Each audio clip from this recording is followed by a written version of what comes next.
Filipi 4 ayat 4, bersukacitalah senantiasa dalam Tuhan. Sekali lagi kukatakan, bersukacitalah. Hendaklah kebaikan hatimu diketahui semua orang. Tuhan sudah dekat. Janganlah hendaknya kamu khawatir tentang apapun juga, tetapi nyatakanlah dalam segala hal keinginanmu kepada Allah dalam doa dan permohonan dengan ucapan syukur. Damai sejahtera Allah yang melampaui segala akal akan memelihara hati dan pikiranmu dalam Kristus Yesus. Jadi akhirnya saudara-saudara, semua yang benar, semua yang mulia, semua yang adil, semua yang suci, semua yang manis, semua yang sedap didengar, semua yang disebut kebajikan dan patut dipuji, pikirkanlah semuanya itu. Saya jelaskan satu persatu. Ayat 4 mulai, bersukacitalah senantiasa dalam Tuhan. Sekali lagi kukatakan, bersukacitalah. Ada double sukacita di sini. Tapi ditambahi dengan kata senantiasa. Jadi harus komitmen, sukacita itu nggak boleh putus-putus. Bergembira dalam Tuhan itu harus disengaja, karena ada banyak hal di dunia ini dan dalam kehidupan kita yang jika diberi kuasa bisa mencuri sukacita kita. Karena itu sukacita itu lawan arus. Tapi Tuhan memberikan fondasi yang kuat. Orang Kristen itu sukacitanya ganda. To be a Christian is double joy. Kenapa? Sukacita pertama, Paulus katakan, dia tulis di penjara loh ya, jadi dia bukan teori doang. Dia menulis ayat-ayat ini, surat ini kepada gereja Filipi, ketika dipasung tangan dan kaki, mungkin dia bisa dilepas sebentar untuk tulis surat. Ya. Dan dia berkata, bersukacitalah sebagai seorang tahanan. Jadi dia praktekkan firman yang dia bagikan. Sukacita pertama itu mengandung keselamatan. Apapun yang terjadi dalam hidupku, ku selalu berkata Tuhan itu baik seperti lagu yang kita nyanyikan tadi. Tapi saya beritahu satu hal lebih tinggi. Setelah semua kejadian up and down dalam hidup kita ini, ingatlah yang punya Yesus masuk ke sorga. Mungkin saya bahasanya kayak bahasa sekolah minggu, mungkin anak kecil. Tapi ya memang sesederhana itu sih. Bumi ini memang bukan tempat tinggal kita yang kekal. Apapun yang terjadi, kita bisa merugi. Ya win some, lose some, untung kadang. Juga kadang-kadang kehilangan sesuatu. Intinya, semua ini sementara. Penderitaan kita yang kita alami di dunia ini hanya sebentar saja. Demikian pula kemuliaannya cepat layu, yang namanya glory manusia. Sukacita pertama itu mengandung keselamatan. Ingat loh, Bapak Ibu Saudara, semua yang mendengarkan saat ini, ingatlah bahwa masih ada sorga. Karena itu janganlah cari harta di dunia. Carilah perkara-perkara yang kekal. Dan itu tersedia tiap hari, minta hikmat Tuhan. Sukacita yang kedua, karena kekristenan itu kan double sukacita, double gembira. Sukacita kedua mengandung pengharapan. Bukan keselamatan saja, tapi pengharapan. Nah itu tadi, apapun yang terjadi di dalam hidupku, selalu ku berkata Tuhan Yesus baik. Karena pasti ada kebaikan Tuhan dalam segala hal yang kita alami. Kenapa? Karena Tuhan kita itu baik. Jadi Tuhan nggak bisa jadi nggak baik. Jadi apa yang menjadi pengharapan kita? Apapun terjadi di hidupku, Tuhan itu baik. Karena Tuhan baik, pasti ada sesuatu yang baik bagiku melalui kejadian-kejadian dalam hidupku. Itu ada dua sifat. Yang satu, hatinya seimbang. Orang yang baik hati itu balance hidupnya. Ya, apa itu moderasi hati? Bagaimana memiliki sikap hati yang moderat? Kalau kita mengalami masalah, nggak usah dibesar-besarkan. Seolah-olah seluruh neraka sedang memburu kita. Mungkin cuma 1/4 neraka, tapi orang merasa dia paling malang. Janganlah merasa lebih berat daripada patutnya.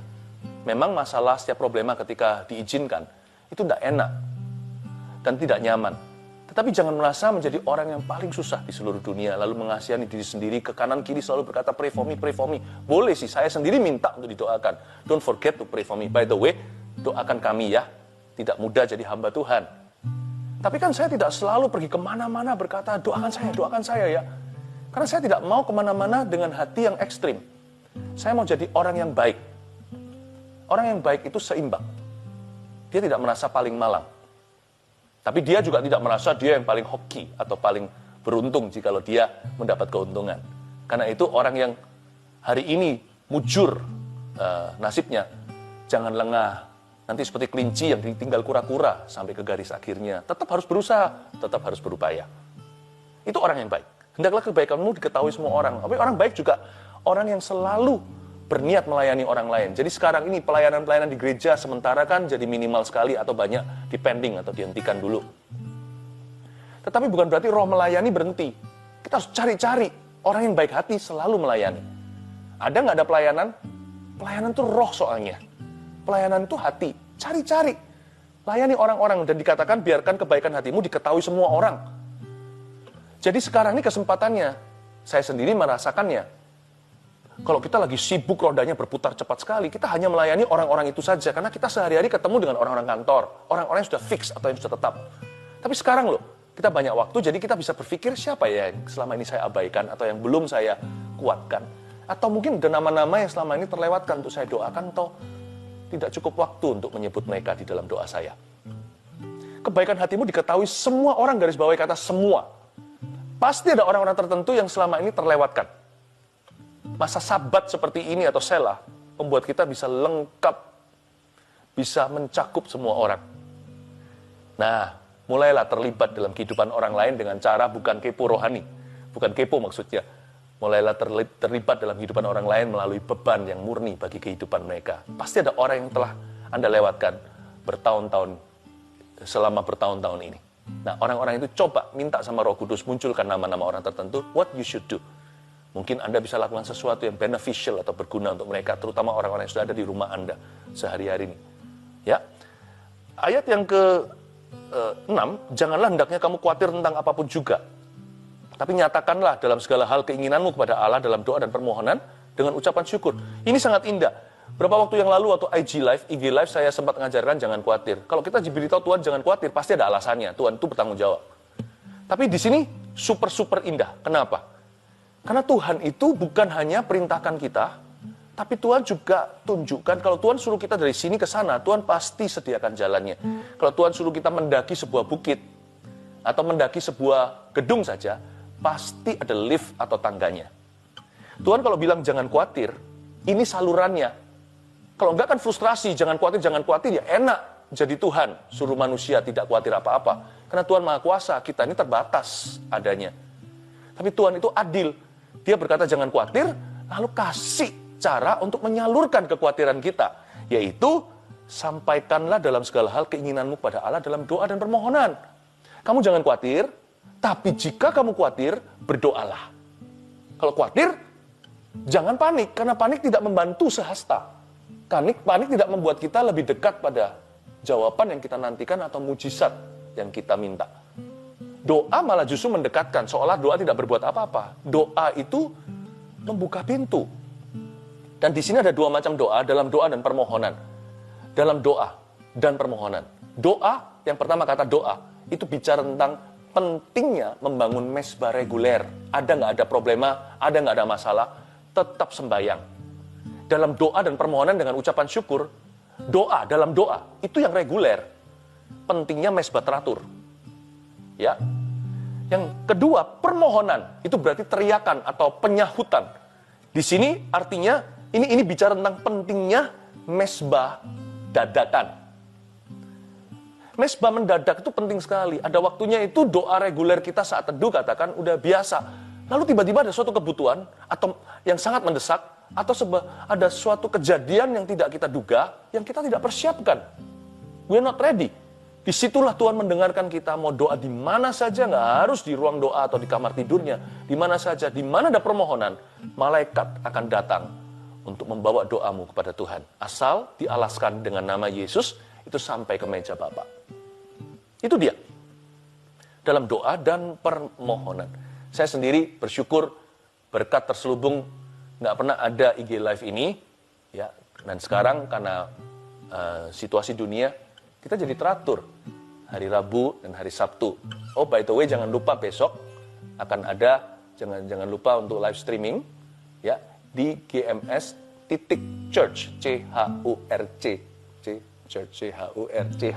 ya garis miring atau /streaming GMS.church_streaming. Besok saya akan menyampaikan tentang hadirat Tuhan. Pasti ada lawatan di mana-mana. Rabu dan hari Sabtu seperti ini. Saya tidak tahu sampai kapan sih, nanti kalau semua sudah resume normal, Ya mungkin kita kembali kepada doa reguler atau ibadah, acara di gereja. Bukan seperti, ya ini sekarang ini bentuknya seperti permohonan sekalipun teratur Rabu dan Sabtu, ya kan? Kita harus memikirkan cara untuk terus menemukan wadah supaya kekhawatiran itu ditaruh di atas mezbah. Kekhawatiran jangan ditempel di hati. Semakin ditempel di hati nanti jadi penyakit. Lalu otak kita jadi bodoh karena orang yang panik tidak bisa melihat solusi. Dia selalu lihat lubang donat, bukan rotinya. Khawatir itu taruh di mezbah. Khawatir itu jangan ditempel di hati. It's a very bad patch kalau diletakkan ditempel di sini. Ya. Lalu janji Tuhan adalah kalau kita berdoa dengan permohonan, doa dan permohonan dengan ucapan syukur, damai sejahtera Allah yang melampaui segala akal akan memelihara hati dan pikiranmu dalam Kristus Yesus. Damai sejahtera Allah yang melampaui segala akal akan memelihara hati pikiranmu. Tuhan tidak memberikan Anda dan saya damai sejahtera. Tuhan tidak pernah dikatakan di Alkitab damai sejahtera dari Allah. Dia berikan untuk memelihara hati pikiran. Bukan. Kalau coba baca dengan seksama, damai sejahtera Allah. Bukan damai sejahtera dari Allah, damai sejahteranya Allah. Wow. Gini loh. Damai sejahtera itu dosis yang paling murni dan tertinggi adalah dekat dengan Tuhan. Orang dekat dengan Tuhan tidak perlu minta damai sejahtera. Dia akan tertular damai sejahtera Allah. Jangan panik. Allah saja tidak panik. Kalau Allah tidak panik, kita jangan panik. Kalau Allah tidak takut, kita jangan takut. Nah, kalau Allah panik, paniklah. Paniklah. Dan jikalau Allah takut, siapa yang bisa tolong kita? Tapi jikalau Allah yang tidak pernah panik dan takut ini, dia berada di pihak kita, siapakah lawan kita? Adakah perkara mustahil? Tidak ada. Tidak ada. Karena itu jangan fokus ke keadaan. Keadaan itu gonjang-ganjing dan gonta-ganti. Allah kita itu tetap dahulu, sekarang, selama-lamanya. Yesus tidak berubah. Kuasanya tetap sama. Apalagi kasihnya. Kalau kita memandang pada Tuhan, kita akan berjalan di atas air. Kalau kita merasakan badai taufan, kita akan tenggelam. Pilih hari ini, imanmu berpaut kemana? Saya memilih dalam segala keadaan. Bukan cuma berkata Yesus baik. Saya memilih to believe and not to doubt. Saya memilih untuk yakin, bukan untuk ragu. Karena orang yang yakin akan happy. Orang yang ragu akan stres tengah mati. Ya, itu dia.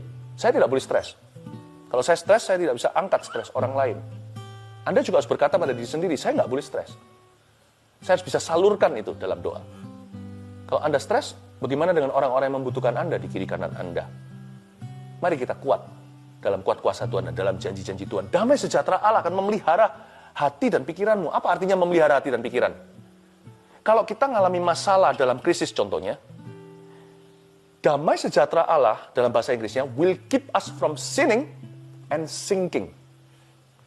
Damai sejahtera Allah akan mencegah kita agar supaya jangan kita berdosa di dalam masalah.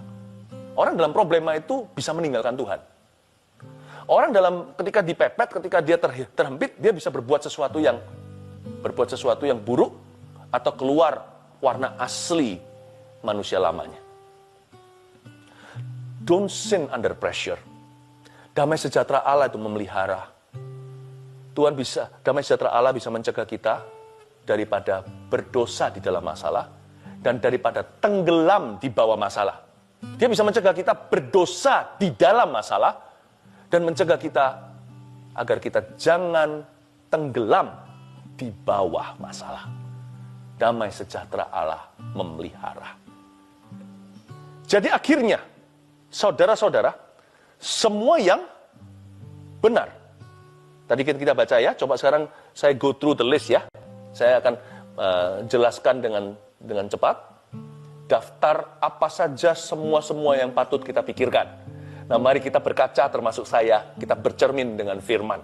Pertama dikatakan, akhirnya saudara-saudara, semua yang benar di waktu-waktu seperti ini perlu menguasai seni untuk menjaga pikiran sendiri. Bagaimana caranya memikirkan semua yang benar? Pagi-pagi hari, bangun tidur, bahkan sebelum mandi, baca firman Tuhan, baca Alkitab dulu.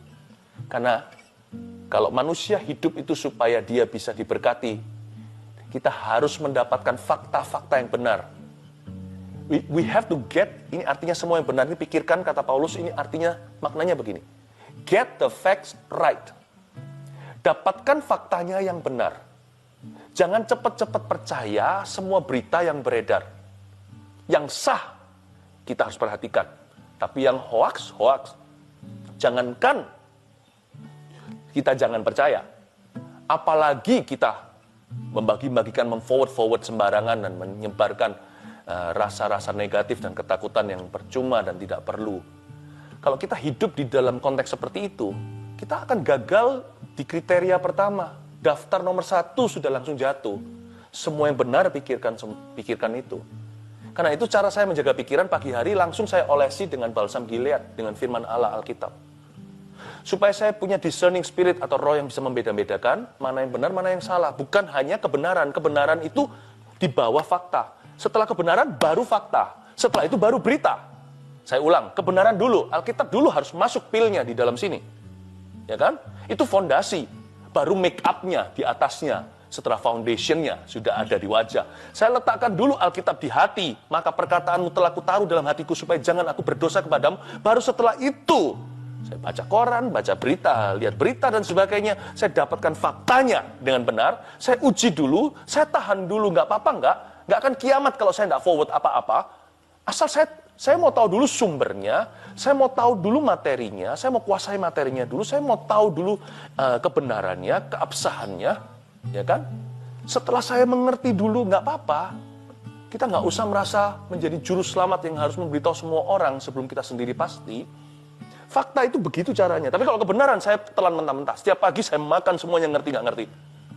Fakta saya pilih-pilih. Setelah fakta, baru berita, lebih pilih lagi.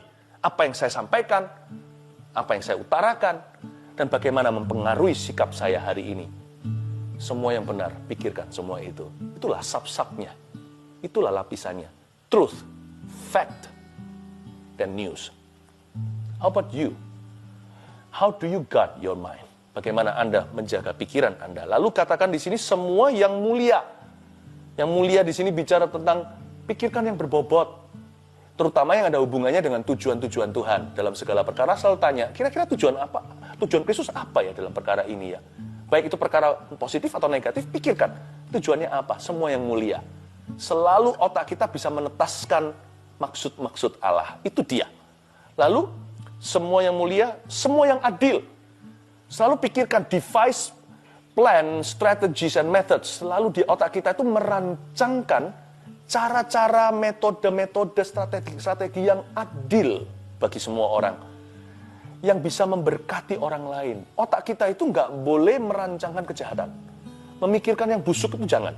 Otak kita itu harus setiap hari menjadi pabriknya Tuhan untuk menciptakan tool-tool dan instrumen-instrumen untuk memberkati orang lain dan memajukan whatever, apapun pekerjaan tangan kita dengan cara positif dan halal. Lalu semua yang suci pikirkan, bukan semua yang dirty. Ini waktunya. Di masa-masa seperti ini banyak mikir tentang Tuhan. Banyak mikir tentang Tuhan. Tuhan melulu. Karena kenapa? Sekarang ini distraction-nya berkurang. Berkuranglah gangguan. Saya punya seorang teman dulu, orang yang buta. Saya tanya sama dia, I wish you could see. Dia bilang, no. Dia bilang, I see something else that you don't. Karena aku buta, pendengarkanku lebih tajam. Aku lebih bisa menghargai dan lebih bisa mendengar di balik setiap perkataan orang, huruf-huruf kalimat yang dia gunakan. Saya bisa nangkep maksud hatinya. Saya lebih less misunderstanding other people atau tidak. Saya lebih sedikit salah paham dengan orang. Ini teman di sekolah Alkitab saya dulu. Waktu saya masih kuliah. Luar biasa. Ternyata di masa-masa gangguan berkurang, surga lebih nyata ya. Tuhan lebih nyata. Kok aneh banyak orang menjadi ateis hari-hari ini? Bukannya malah justru kita harus tahu semua nubuatan Tuhan terjadi akhir zaman ini digenapi. Apa yang dikatakan firman itu satu-satu loh kelihatan tandanya. Sekarang ini hanya simulasi. Lalu semua yang mulia, semua yang manis. Katakan manis. Ya, yang manis. Don't settle for good. Always go for sweet. Terlalu banyak makan gula-gula tidak baik buat badan kita, apalagi kalau ada diabetes. Tapi gula-gula rohani. Hal-hal yang manis di telinga, didengar. Oh, itu nggak ada buruknya, tidak ada efek sampingnya. Jangan berhenti sampai jadi orang baik saja. Jadilah orang yang manis. Watch your attitude. Perhatikan sikapmu setiap hari. Bagaimana ngomong dengan orang, dengan keluarganya. Bagaimana bicara, menyampaikan maksud hati Anda. Pikirkan cara-cara yang manis. Ya, biasanya restoran atau hotel atau apa, pokoknya yang namanya bisnis yang berkecimpung dalam dunia service atau layanan. Mereka akan berlomba-lomba dapatkan pelanggan dengan cara meningkatkan pelayanan mereka dari 3 bintang menjadi bintang 5, bintang 6, bintang 7.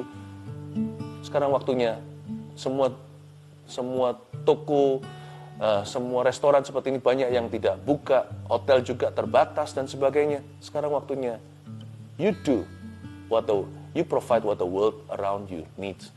Apa yang dunia sekeliling kita. Orang lain bisa merasa dilayani dengan roh yang manis. Perhatikan orang lain. Semua yang sedap didengar, itu dia. Pastikan ucapan kita membuat adem di hati. Apa yang kita katakan, apa yang kita urusi, hari-hari ini penting sekali. Apapun profesi kita itu, kita membawa adem dan sejuk di hati orang lain. Saya sih berdoa sih, IG Live, streaming kita, online service kita semuanya itu membawa adem, membawa sejuk di dalam hati, membawa sejuk di dada, itu saja. Itu yang namanya penghiburan dari Tuhan. Semua yang sedap didengar, pikirkan semuanya itu, bahkan katakanlah kepada sesamamu. Jadilah kulkasnya Tuhan di tengah-tengah gurun Sahara dunia. Ya, jadilah refrigerator, jadilah coolernya Tuhan Yesus di tengah-tengah dunia yang sedang gersang. Bawalah di mana Anda ada itu, orang jadi adem, ayem, tentrem. Orang jadi sejuk hatinya. Harus begitu. Ini yang dibutuhkan oleh bumi saat ini. Bumi tidak perlu lagi orang-orang yang ketakutan. Bumi tidak perlu lagi orang-orang yang mengintimidasi. Bumi tidak lagi perlu orang-orang yang negatif, yang penuh dengan negativity. Bumi perlu orang-orang yang sedap didengar. Ya, semua yang disebut kebajikan dan patut dipuji. Apa itu semua yang disebut dengan kebajikan dan patut dipuji? Banyak dengar testimoni. Banyak isi otak, pikiran, kepala kita dan hati ini dengan kesaksian-kesaksian hidup. Ini waktunya ya, kalau kita lagi banyak, ini saya yakin internet lagi rame-ramenya di mana-mana, semua orang internetan. Ngapain lagi kalau nggak internetan di rumah kan? Pastikan Anda kalau memang harus surfing sesuatu, surfing testimoni. Dengarkan kesaksian-kesaksian, hindari gosip. Dengarkan yang namanya cerita orang-orang yang ditolong Tuhan. Kalau orang lain ditolong, saya juga. Nanti biar timbul iman timbul dari pendengaran. Pendengaran apa yang bajik dan patut dipuji. Renungkan itu. Cari tahu, baca buku, hal-hal yang membangun iman. Cerita tentang bagaimana orang keluar dari problemanya, bagaimana Tuhan menolong mereka. Ya kan? Testimoni bagaimana mereka mengalami jawaban doa. Hal-hal itu akan berguna. Pikirkanlah semuanya itu. Dan sebelum Anda tidur malam hari ini, saya berharap agar apa yang saya sampaikan ini bisa bukan hanya menjadi renungan Anda, tapi juga menjadi mimpi indah. Semua yang benar, semua yang mulia, adil, kudus, dan yang manis. Semua yang benar dan layak didengar, mimpikanlah semua itu. Semua yang benar, semua yang mulia, adil, kudus, dan yang manis. Semua yang benar dan patut didengar, pikirkanlah semua itu. Mari letakkan tangan di dada seperti ini. Let's sing a song. Ya Allah, damai sejahtera,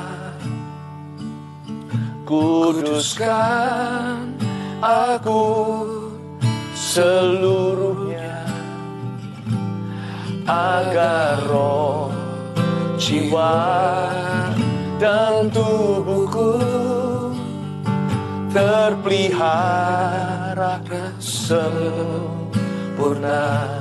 Ya Allah, damai sejahtera.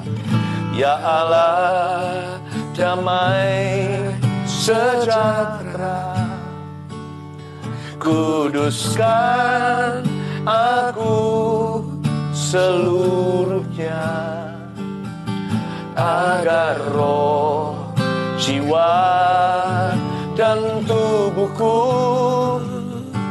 terpelihara sempurna. Hidup kudus, hidup kudus dan tak bercacat, dan tak bercacat di hadapanmu. Mulia, suci pada kedatanganmu. Hosana, hosana, hosana, hosana. Datanglah Tuhan Yesus. Hosana, hosana. Ku merindukanmu. Sekali lagi, ya Allah, damai sejahtera. Ya Allah, damai sejahtera.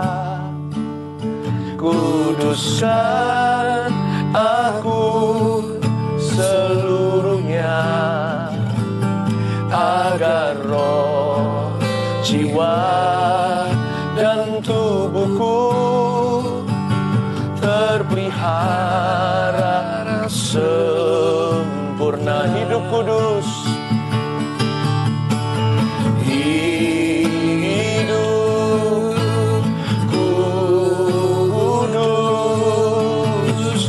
dan tak bercacat di hadapanmu. Mulia, suci pada kedatanganmu. Angkat kedua tangannya, undanglah Tuhan datang. Hosana, hosana. Datanglah Tuhan Yesus. Hosana,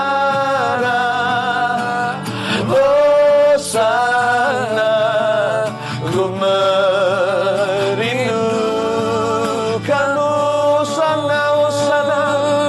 Angkat tangan. Hosana, hosana. Datanglah Tuhan Yesus.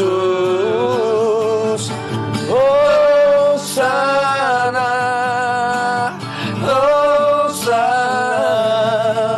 Ku merindukanmu.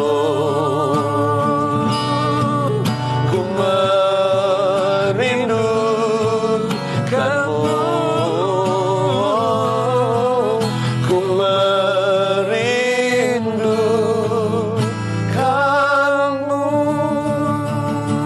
Terima kasih Tuhan, terpujilah namamu hari ini. Kami sudah disegarkan, dihibur oleh hadirat-Mu dan firman-Mu. Berkati setiap anak-anak-Mu yang Kau kasih. Tak ada satupun yang tidak Kau kenali. Terima kasih Bapa. Terima kasih Tuhan Yesus. Cintai setiap keluarga. Kasih dengan kasih-Mu yang sempurna selalu ya Tuhan. Berkat-Mu selalu menyertai Allah Bapa, Putra, Roh Kudus. Dalam nama